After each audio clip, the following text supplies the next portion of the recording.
Assalamualaikum warahmatullahi wabarakatuh. Bersama saya Dr. Alexander SIPMSI. Saya adalah dosen mata kuliah Reformasi Administrasi Publik. Pada saat ini saya akan memberikan materi 1 yang berjudul dari intergovernmental menuju intersektoral, dari lokal menuju global. Sebelum saya menyajikan materi ini, saya akan terlebih dahulu menguraikan apa itu konsep dari reformasi administrasi publik. Nah, ini reformasi administrasi publik secara konseptual, secara leksikal dulu, ini berasal dari kata re dan formasi. Re berarti ulang, formasi menyusun atau menata. Artinya reformasi adalah proses menyusun ulang atau menata ulang. Apa yang ditata ulang dalam konteks ini adalah administrasi publik. Secara konseptual, Gerald Kayden menyatakan bahwa reformasi administrasi adalah peningkatan sistemik kinerja operasional sektor publik secara terencana. Artinya, Gerald Kayden ini melihat reformasi administrasi sebagai suatu hal yang bersifat sistem. Sistem apa? Sistem yang bertujuan untuk meningkatkan kinerja operasional yang dilakukan secara terencana. Khan tahun 1981 menyatakan bahwa reformasi administrasi adalah upaya katanya mengadakan perubahan besar dalam sistem birokrasi dengan maksud mengadakan transformasi terhadap praktek, perilaku, dan struktur.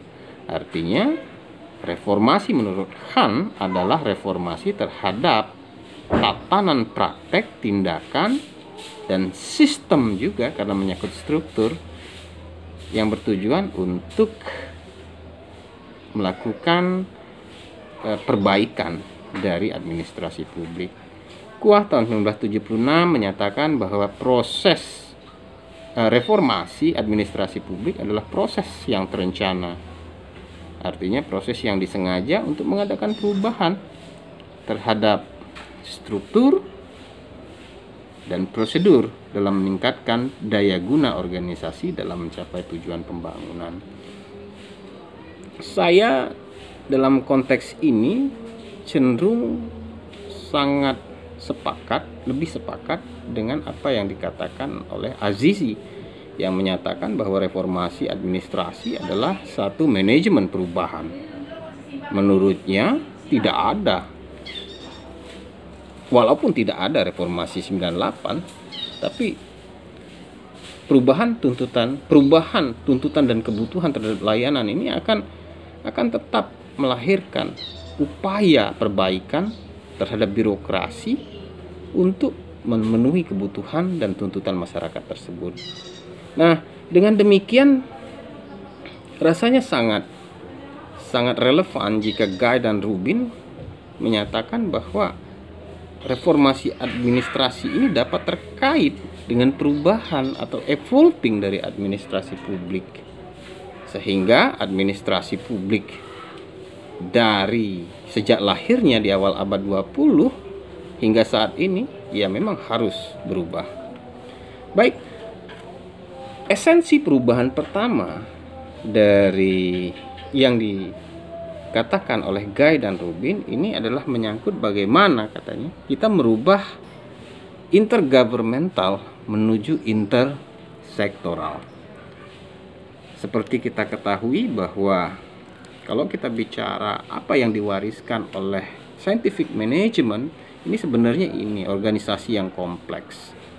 Lebih jauh lagi, apa yang kompleks? Ya birokrasi. Kalau dalam konteks penyelenggaraan layanan publik, birokrasi publik. Birokrasi publik kita ini kalau dilihat dari warisan dari birokrasi tahun 1900-an, abad 20, ini adalah birokrasi yang secara vertikal ke atas berhubungan dengan akuntabilitas dan secara vertikal ke bawah itu berhubungan dengan kontrol.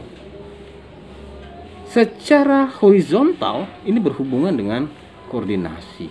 Sehingga yang lahir dari sistem itu adalah organisasi yang kompleks, organisasi yang banyak, organisasi yang prosedural, gemuk, dan mahal. Nah, menyikapi apa yang terjadi dan menuju perubahan ke abad 21, ini birokrasi yang dibutuhkan saat ini adalah birokrasi yang lebih datar.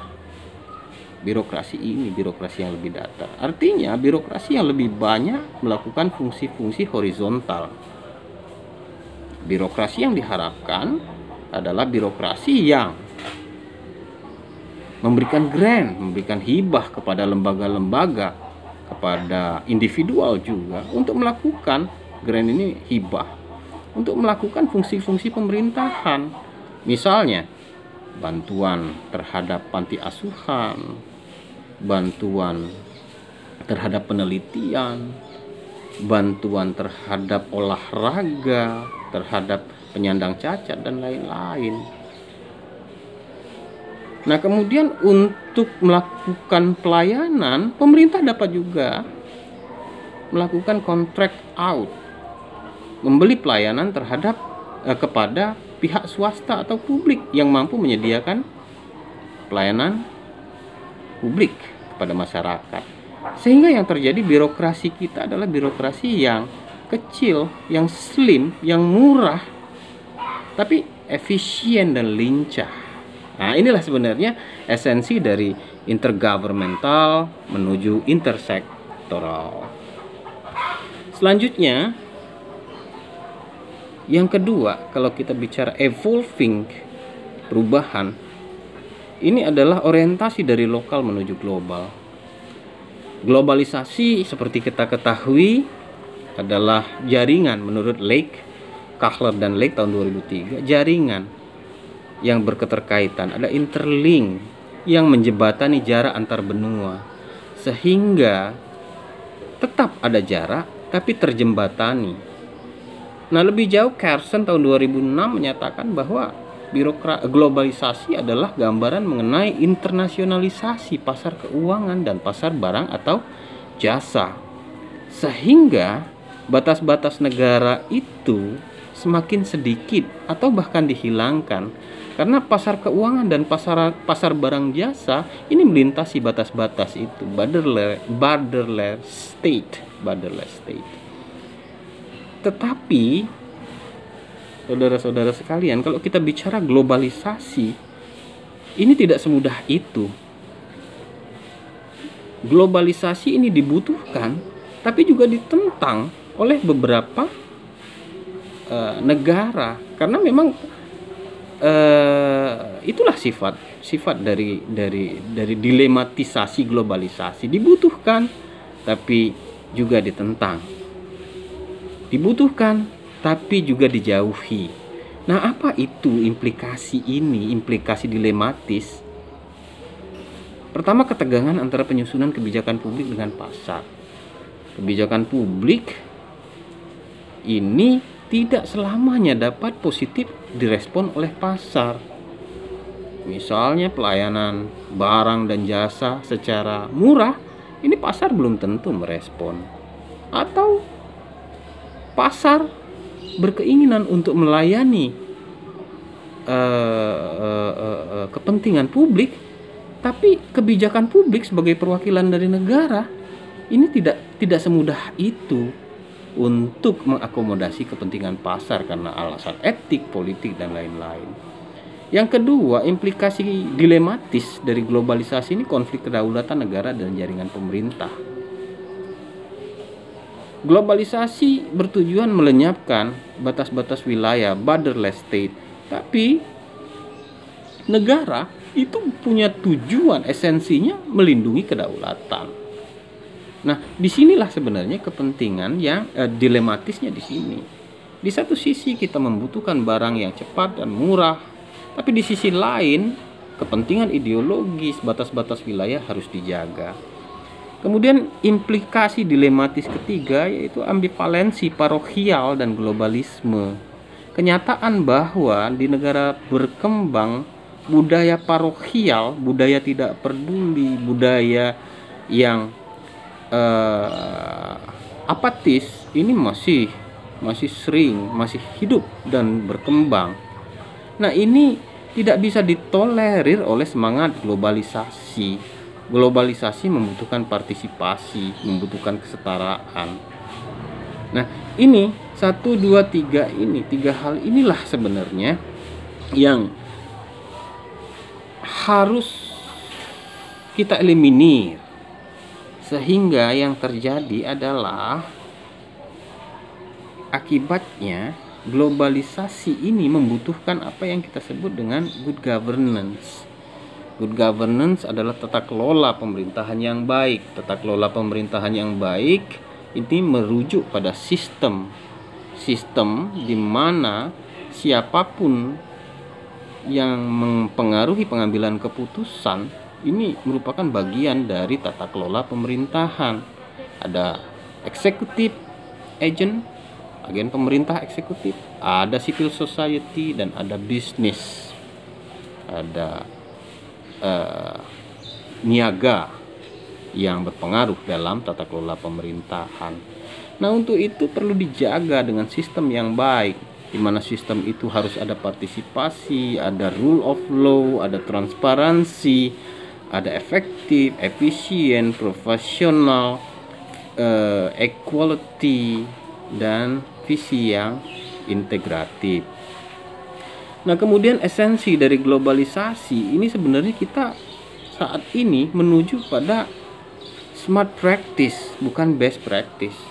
Best practice merujuk pada inovasi yang bisa diterapkan di tempat lain tapi menuntut sumber daya. Sementara smart practice ini berorientasi apakah contoh tersebut dapat dilakukan sesuai dengan ekologi dan budaya dan sumber daya yang dimiliki. Ini menjadi penting bahwa apa yang dilakukan oleh negara lain atau tempat lain ini belum tentu bisa dilakukan oleh satu tempat. Tidak ada copy paste dalam kebijakan, tidak ada copy paste dalam proyek, tidak ada copy paste dalam inovasi. Kemudian esensi dari globalisasi adalah organizational learning atau organisasi pembelajar. Organisasi pembelajar ini organisasi yang plan, do, check, action, PDCA, plan, do, check, action. Ini konsep Deming yang penting sekali untuk membentuk organisasi ini sebagai organisasi pembelajar. Organisasi yang belajar dari lingkungannya, hidup, tumbuh, berkembang, melakukan inovasi. Kemudian globalisasi juga ini mempengaruhi berhubungan dengan konvergensi antara manajemen domestik dengan mengacu pada kebijakan internasional. Nah, ini penting. Konvergen ini ada satu kondisi dilematis juga, di mana ada satu keinginan kebijakan internasional yang seragam, sementara manajemen domestik ini mempunyai ciri khas, pola, dan tipe masing-masing. Tetapi walaupun demikian, kita dalam mengelola manajemen pemerintahan daerah ini tidak akan bisa berpaling dari kebijakan-kebijakan internasional.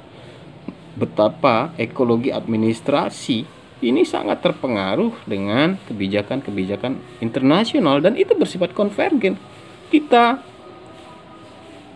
memandang menuju pada arah yang sama walaupun tempat kondisi kita berbeda. Ini makna dari konvergen.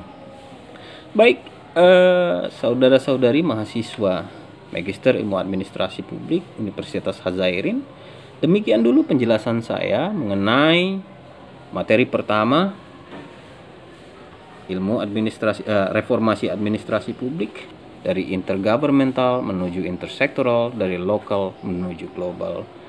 Cukup sekian, terima kasih atas perhatian dan mohon maaf bila ada kekurangan. Billahi taufik wal hidayah. Wassalamualaikum warahmatullahi wabarakatuh.